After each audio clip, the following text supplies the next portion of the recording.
Let's get into it, baby.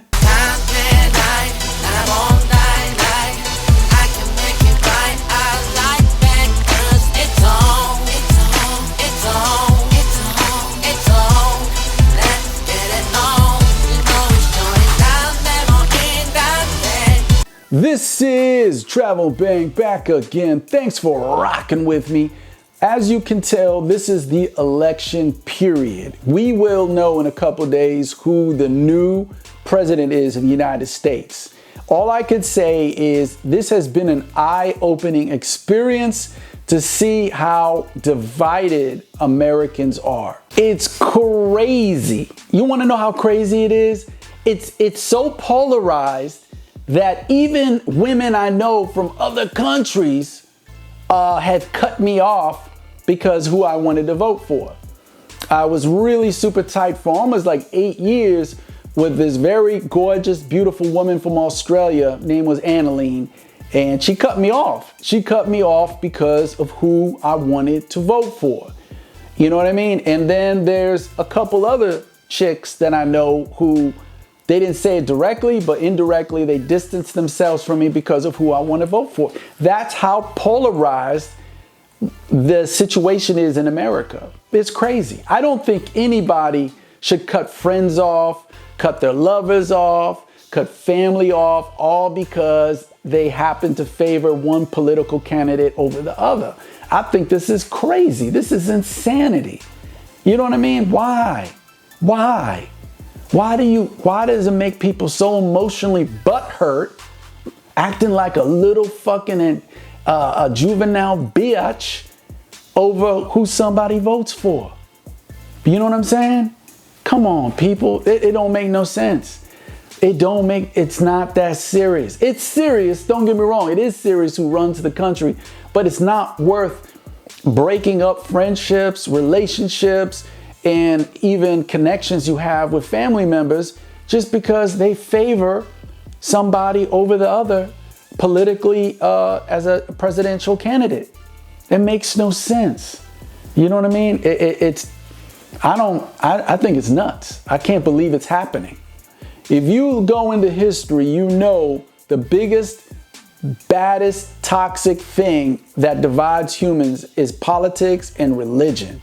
There's been so many people that have killed each other for having different religious views and different political views, okay? But in today's era, it's mostly, in America at least, political views, okay? And I get both ends, depending on the spectrum of how you're seeing it, on what news channel you're going to vote for, who you're going to vote for whatever reasons, Donald J. Trump or Kamala Harris. What I want to relate this to, though, is you getting laid, gentlemen. Gentlemen, when you first start meeting a woman and hanging out, stay away from politics. Do not talk about politics, okay? Whether you've seen this before the election has come or after the election, remember, don't talk about politics. You know, I want to say, what does voting for Donald J. Trump got to do with you and the woman that you're attracted to doing the naked Watusi on the bed? What does that got to do with anything? Do you think who you voted for or who she voted for really will, you know, in the long run, change everything so dramatically that you have to hate each other, that you have to despise each other? No, because we have an electoral college. So a vote basically is a recommendation. That's what our votes are. It's a recommendation, okay? So when it comes down to your personable life, okay, and the women you choose to deal with, the woman you have sex with, just enjoy each other. If you have social chemistry, awesome. With highly explosive sexual chemistry, double awesome. Why ruin that by bringing up who you're voting for when you know the woman's voted for Kamala Harris? Now, it might be jackpot time for you where you're with a woman who voted for the same person that you voted for, and great, now you guys can sit there and verbally masturbate with each other about how much you love that political candidate and how he's going to change your world. Not a problem. That's even better. That is the icing on the cake scenario. But why take the chance in the beginning of mentioning political views? Leave it alone until later. Okay? After you hang out, hook up a couple times, okay? She does the double bunky backflips with you in the bedroom. Then you could bring it up. Then later you could bring it up, a month or 2 months later and say, hey, I'm going to be honest with you.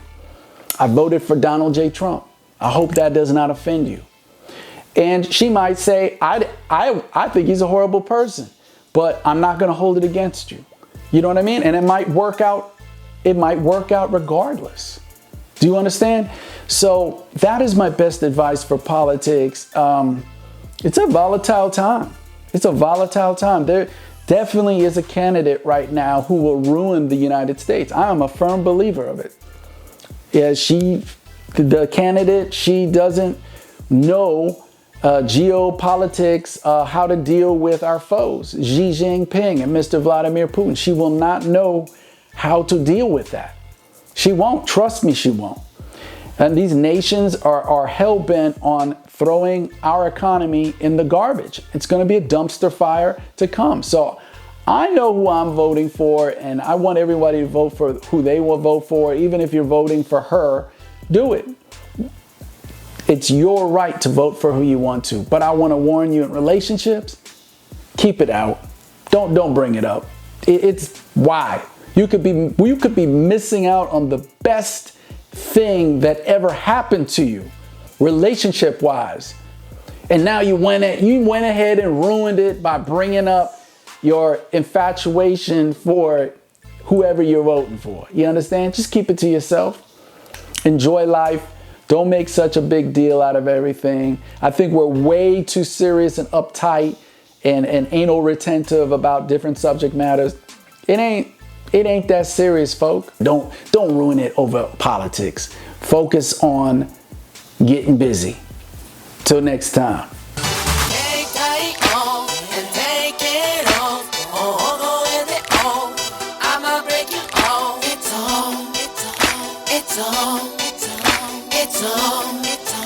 It's on. I said